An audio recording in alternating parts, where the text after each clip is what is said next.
عوام مسترد کرنے کے باوجود BRS قائدین نے سبق نہیں لیا۔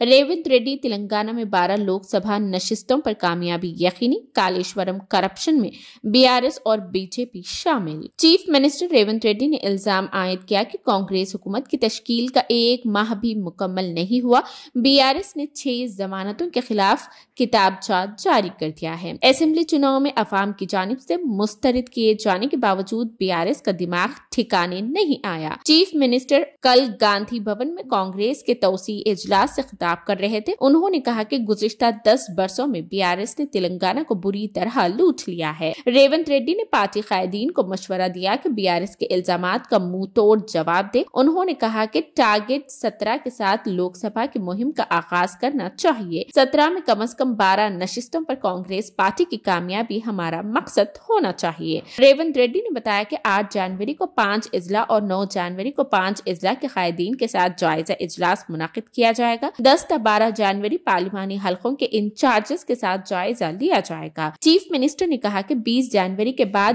بنیادی سطح پر دوروں کا آغاز ہوگا۔ ریونت ریڈی نے BJP صدر کشن ریڈی کو سخت تنقید کا نشانہ بنایا اور کہا کہ شاید کشن ریڈی کی آمدنی گھٹ چکی ہے، لہٰذا کالیشورم پروجیکٹ پر CBI تحقیقات کا مطالبہ کر رہے ہیں۔ انہوں نے کہا کہ سابق میں نے CBI تحقیقات کا مطالبہ کیا تھا لیکن مرکزی حکومت خاموش رہی۔ اب KCR کو بچانے کے لیے BJP CBI تحقیقات کی مانگ کر رہی ہے۔ انہوں نے کہا کہ چور بڑے چور کو بچانے کی کوشش کر رہے ہیں۔ کانگریس حکومت کالیشورم پروجیکٹ پر عدالتی تحقیقات مکمل کرے گی اور خاطیوں کو بے نقاب کیا جائے گا۔ انہوں نے کہا کہ BJP اور BRS دونوں نے کالیشورم کے نام پر لوٹ مچائی ہے اور پالمور رنگاریڈی پروجیکٹ میں ناانصافی کی گئی ہے۔ انہوں نے کہا کہ اسمبلی چناؤ میں کانگریس کی کامیابی میں اہم رول ادا کرنے والے کارکنوں کو عنقریب نامزد عہدوں پر فائز کیا جائے گا۔ انہوں نے کہا کہ میری ذمہ داری ہے کہ محنت کرنے والے کارکنوں کو مناسب مقام دیں گے۔